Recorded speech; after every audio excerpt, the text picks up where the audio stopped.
Hello and welcome to episode 2 of Brooke's Breakthrough Podcast. Today I am joined by my good friend Johnny Tumlinson.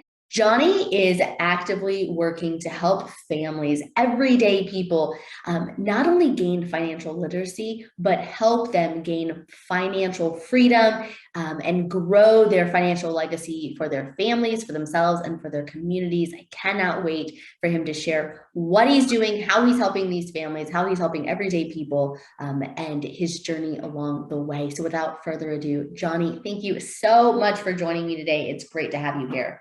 You're welcome, Miss Ashley. Thank you for thinking of me. I appreciate you, what you're doing here, getting some information out to the locals, and I'm excited what you're doing. Well, I appreciate that. So let's jump into it. So share with everyone, Johnny, where are you from? Where did you grow up? Well, I grew up here in the Houston, Texas area, kind of the Champions area. I don't know if are you familiar with that or not, but I was, homeschooled. I'm adopted. So I had a lot of good things happen when I was younger, and I think this is kind of where it's kind of put me at, at this time of my life. Got it. Got it. So help us understand what got you into finance. I actually stumbled on it. I used to work for Chick-fil-A. Everybody knows who Chick-fil-A is, right? Yeah. Of So course. I used to be not the cow. I was the guy next to the cow. And no one remembers that guy, but I just happened to be through the drive-through one day. Someone was wearing some type of pin, and I asked her what the pin was. Like, well, we're a finance company, and I said, okay, well, I needed something because at 24 years old, you're not really thinking much of like I should plan ahead. You know how our parents were always like, hey, you should save money, but we never did. Right. So that's kind of how I stumbled. I became a client, and I found that um, it was beneficial for me. And I thought, well, maybe if there's something I can do to do that for my community, I jumped on it, and I've been in it almost 9 years now. 9 years.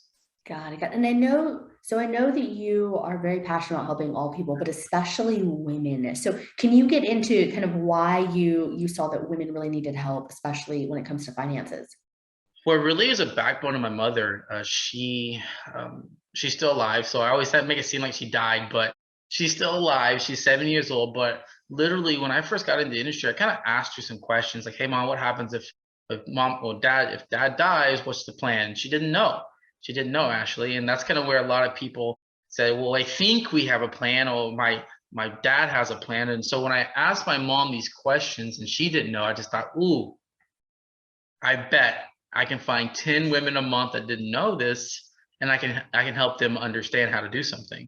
And so really I stumbled across this event where I didn't create it. It's called Women in Wealth, but it was something that they were doing in the Northeast.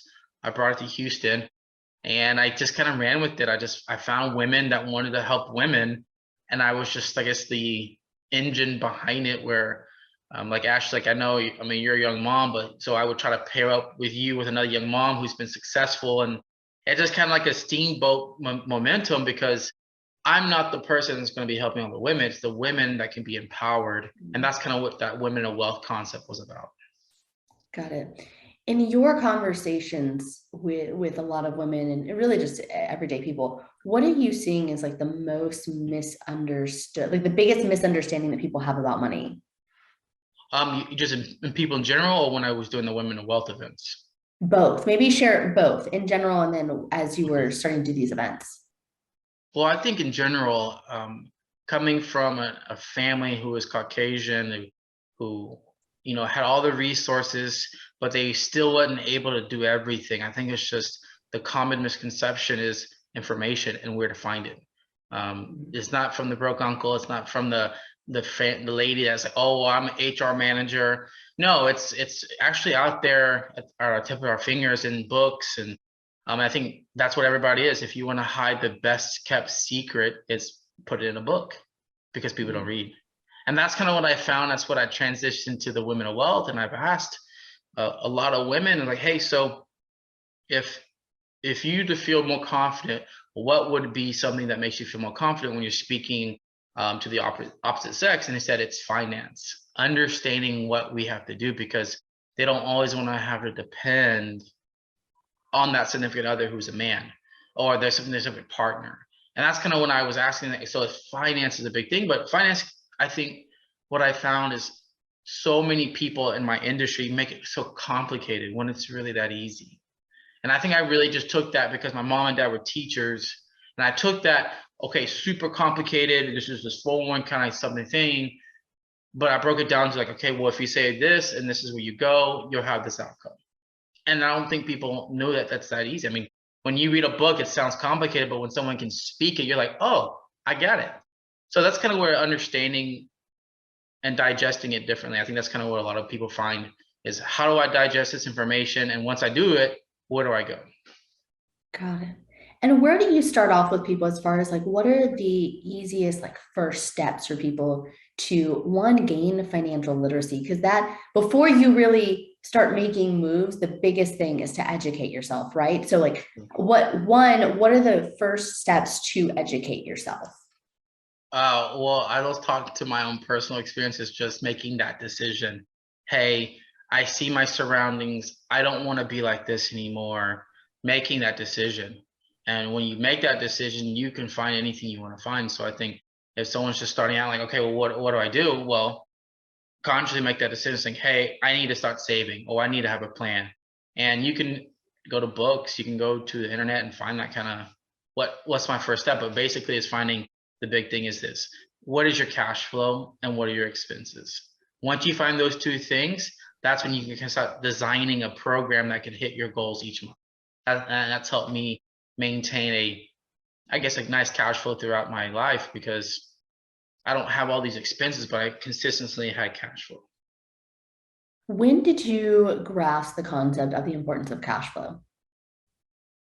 When I didn't have it. No, I think when I found the importance when I got into the industry of finance, when I started seeing people just saving tons of money, but it's also just understanding that they had multiple streams of income. It's not just working at, like I said, working at Chick-fil-A. I mean, I was single, I had no kids, I didn't have any type of major expenses. So I had a lot more money than a typical family would. So I thought I had cash flow, but it was only a check that I had to work. So it wasn't a cash flow concept.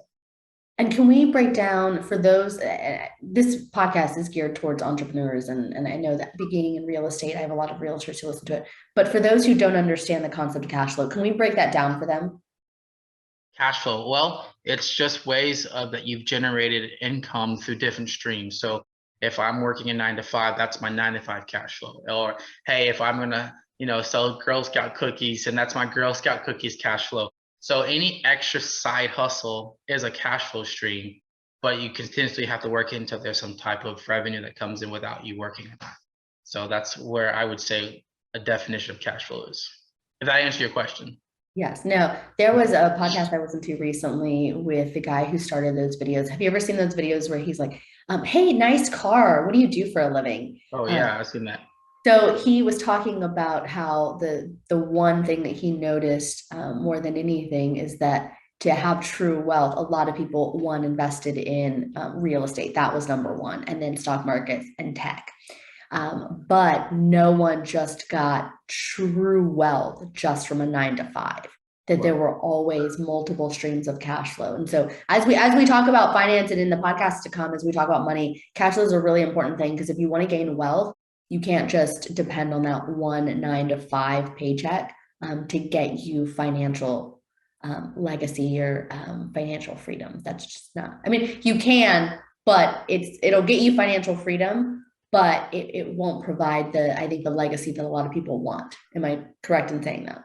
I think so, but I think I also like to tiptoe around that 9 to 5 cash flow thing is that's the stability. That allows you to step out and find another stream. So I never dog 9 to 5 unless that 9 to 5 is dogging you. So Yeah. that's something I think about. Yeah.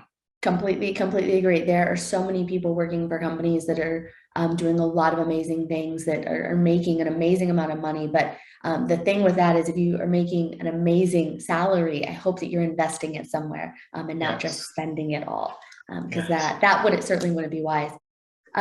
So I mean, I know that you hang out with a lot of entrepreneurs and business owners, and what would you say are key factors that you see in them, in addition to obviously having multiple streams of income and having cash flow, but what are other unique, I guess, Attributes. traits that they have? Okay. Yeah, no, I think I have a very niche market of entrepreneurs. They're always looking how to expand themselves, always evolving because the most of the people I hang out with are 45, 55 years old. And they always say, we have to keep growing. We have to keep adapting because old money doesn't always expand to new money. I Mm. can maintain my money, I can have it and it will just, maybe it's called fixed. It might get 3%. I'm just using this as an example, like 3, 4%, but it's never jumping up to 12%. It's never jumping up to 33%. Why? Because they're not expanding their money. They're not making it work new ways working for them. So I feel like personal development um, in the new realm, not listening to like, the old generation of, hey, let's just have work your 9 to 5 job, the 40-40 scam kind of thing. It's more like, okay, I've set aside, I know I can save, I'm going to put this money here, boom. And that's because they're always evolving. I think that's the big thing. Personal development and evolving just your brand, always adapting to the new era. If No, that makes sense. I don't know. I kind of probably didn't answer that correctly, but I just find they're always looking for new ways to meet new people. yeah. It's I it's mean, not staying in the comfort zone. And I appreciate the fact that you said that a lot of people you hang out with are 45 to 55. So even as they get older, they're still trying to not be set in their ways. yeah, Because they're I think still as hip. we get older, we get set in our ways. Yeah. I mean, I get set in my ways too, but when I'm around these people who are just expanding and they're like still going at 55 and they don't even see themselves slowing down to almost 75, that gives me hope at 34. Like, okay, I got to put some more gas in my gas tank and keep going. Yeah. That's funny. So you know that I'm a parent. I have a 2-year-old daughter. And so there are certain lessons that we're already trying to instill in her. It's funny, one of her favorite books is about Bitcoin. And so it's Okay. breaking down about like cryptocurrency and how no, it's blockchain. Blockchain. We haven't gotten on Bitcoin yet, but understanding how blockchain works. So and just trying to instill some of that lingo already in her vocabulary. But so what have you seen from some of those parents that you hang out with? Like we know that the rich teach their kids things that are different than what the average teach their kids. So what have you noticed from some of those families as far as lessons that they're teaching their kids? I wouldn't say, I think every parent is the same parent, doesn't regardless of what wealthy or not. But I think the big finite thing I think I can say is you give a average class child a $20 bill, they think it's a lot of money. When you give an upper class child a $20 bill, he's like, that's all, because they used to seeing bigger dollars, they used to seeing bigger Mhm. bills. So I think just him talking about that, you give $100 and someone like, that's a lot of money. When you give it to the same age kid whose your parents go to the different schools, it's like, oh, I got this from my tooth.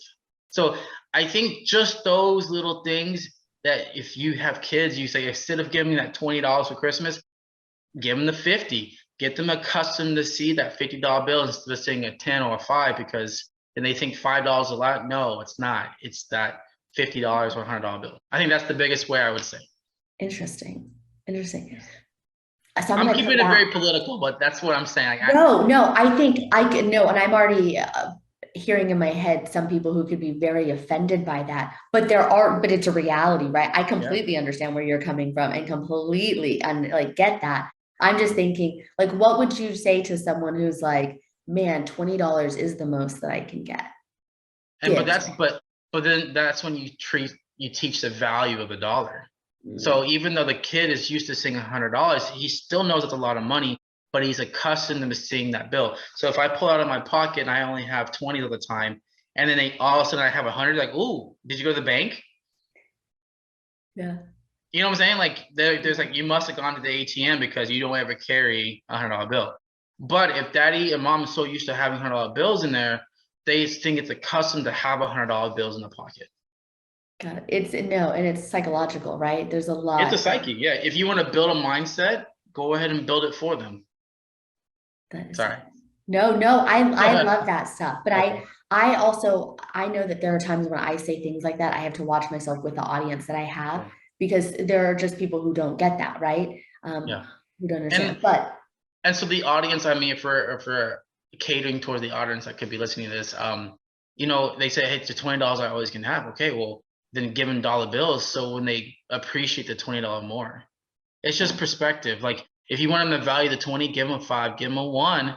And then when they give them that 20, like, wow, this is big. Then they can just change. And as the parent gets better in finance, or the parents can make more money, shoot, they can start changing that 20.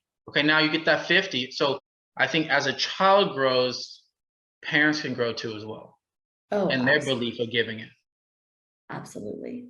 Now, I know that you're an entrepreneur yourself. You hang out with a number of entrepreneurs, and there's so many people over the last 2 years who have gotten out of the traditional 9 to 5 and found something else to get involved in where they don't have a typical business structure. Will you kind of share what your experience has been as far as what that's been like to kind of get out of that traditional setup of going to a normal 9 to 5 to then kind of going on your own to where it's like you're working for everything that comes in, and what that looks like as far as accountability? Because I know that sometimes when we become entrepreneurs, it's really hard for us um, to get used to not just being our own boss, but to not answer to anyone. And so it's very easy to not stay focused and on mission. And so how do you for yourself stay focused and on mission?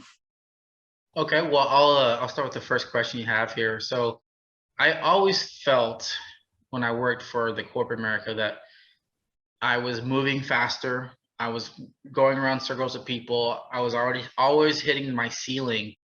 Um, and I always found people finding that a negative because they say, no, this is your level. You should stay at this level. When I was excelling, I was beating them. So I always felt that I wasn't really designed for the 9 to 5. Mm. Just because I'm doing 100 miles an hour.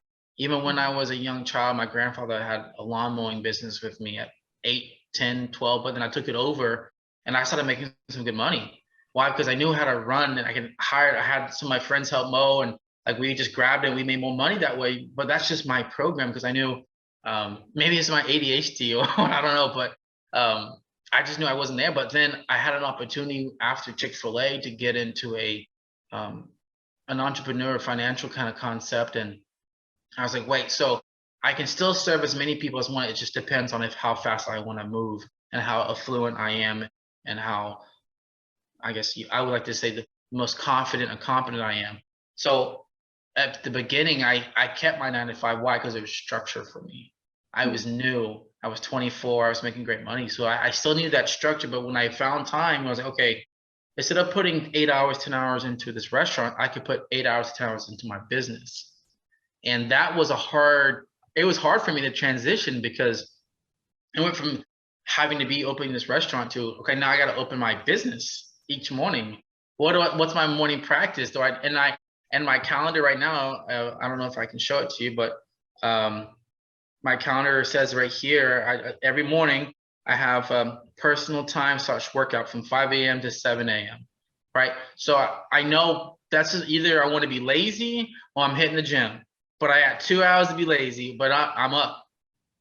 And that's kind of where then after that, I have at 12 o'clock lunch meetings, So I have these block times where are my hot performance times. Where am I going to be at? Am I going to be at a restaurant and where am I sitting at the restaurant? I strategically sit by people, or I sit in the middle of the bar, so people have to sit by me. So they're sitting in the corner like a bum. I'm in the middle, and so like, oh, hey, what's up, man? What are you doing? But I purposely, strategically do that because I know I'm in the people business. And so, like, that's what I think, block scheduling. I mean, being an entrepreneur doesn't mean you're going to be balls to the wall all the time, but it needs to be 3 or 4 hours sweating and relax, sweat and relax. And that's what works for me. And the accountability, I mean, you could have I don't know, you could have your friend or whatever, but really, I think people who really matter the most, I mean, I'm coming from a very healthy family. As my mom and dad. I just recently, like I mentioned the other day with you, Miss Ashley, was I've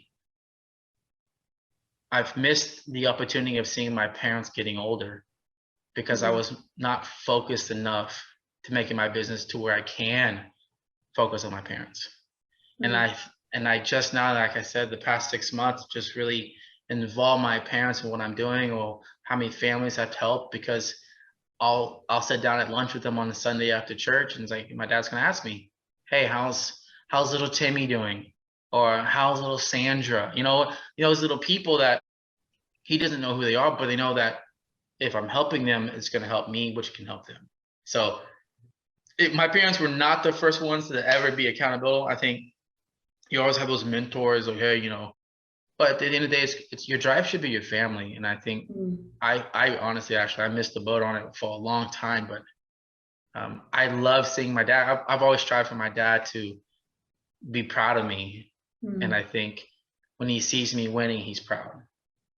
That's That's awesome. my percent. Yeah, sorry, soapbox right there, but No, that's really no, my accountability was my parents right now. So got it. I love that, but I want to go back to what you were saying about being intentional.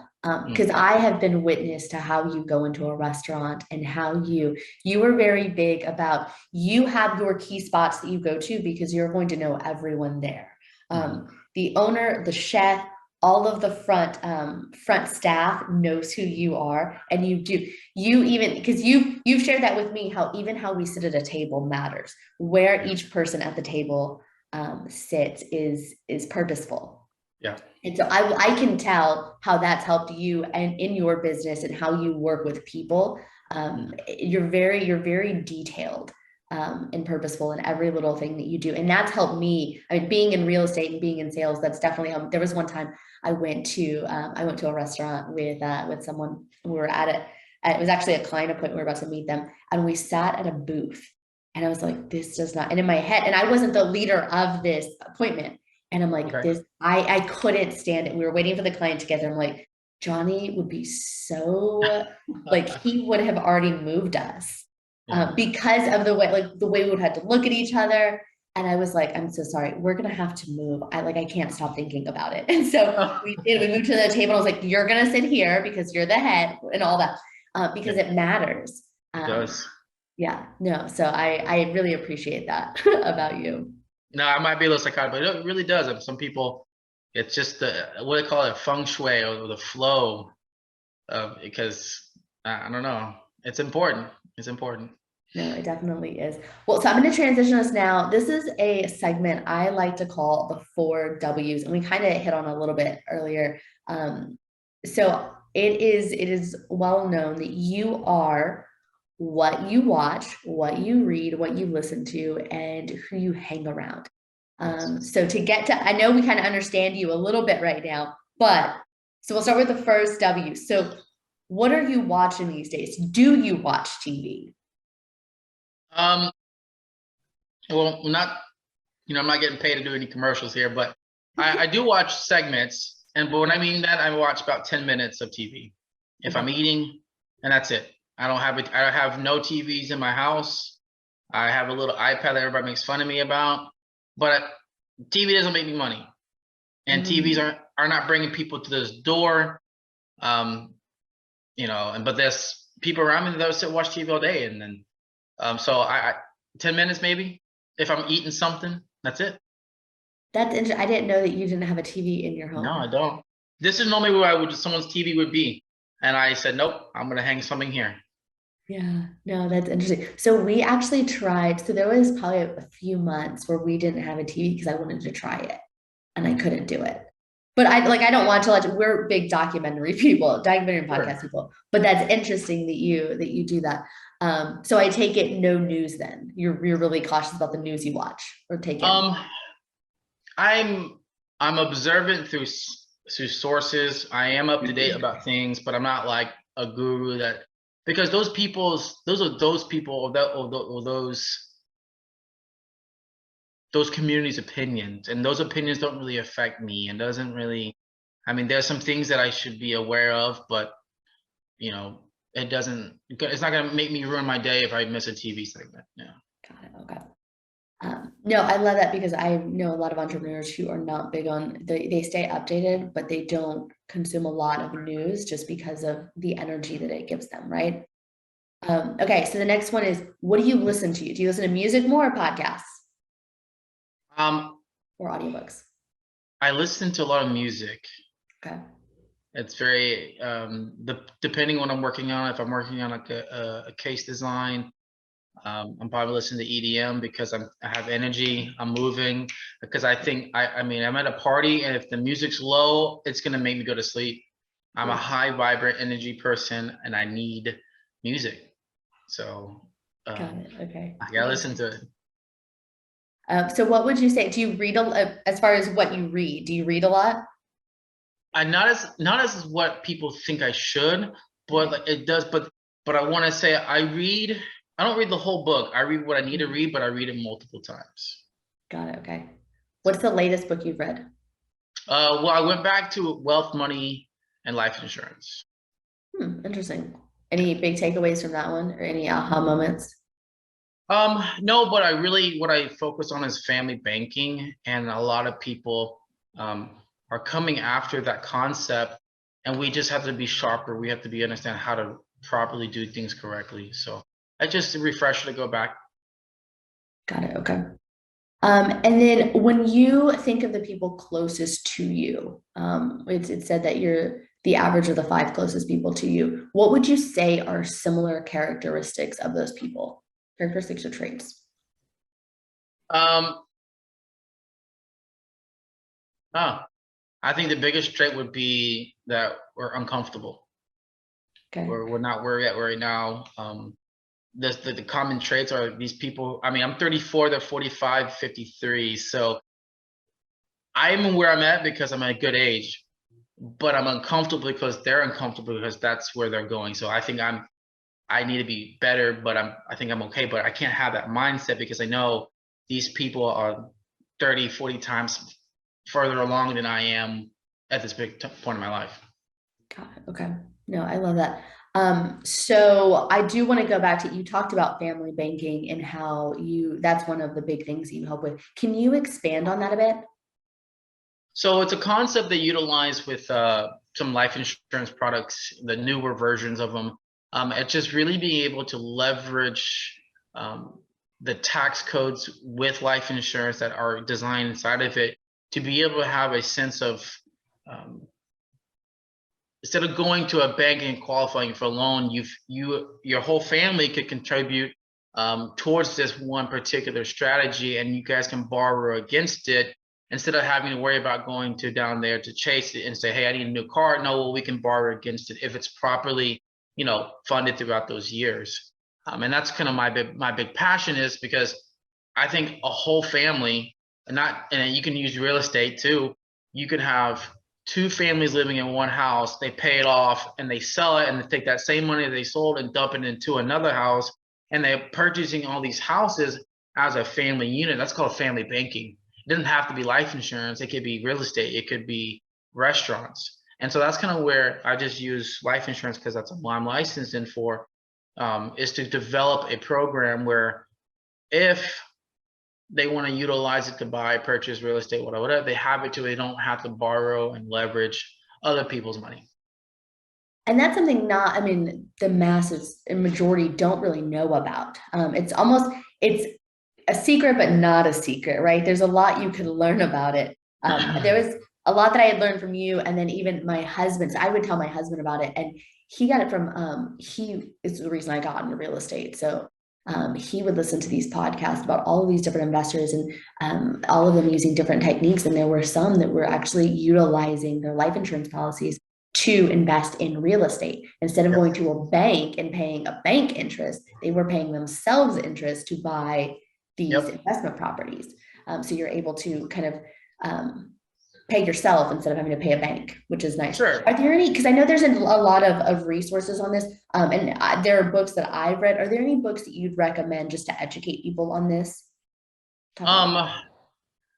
There is a couple. I can post them on the end. But there's called a Laser Fund by Doug Andrew. Like I said, I don't work for him. I might give him a commercial. But he utilizes the Laser Fund, and it's called the Laser Fund. And that is a really good book to hold on to, and just he'll tell you how to do it right and what the things to look for, to things to ask your advisors. Hey, are they competent enough to do this? And it's a good book to grab. Got it. Okay.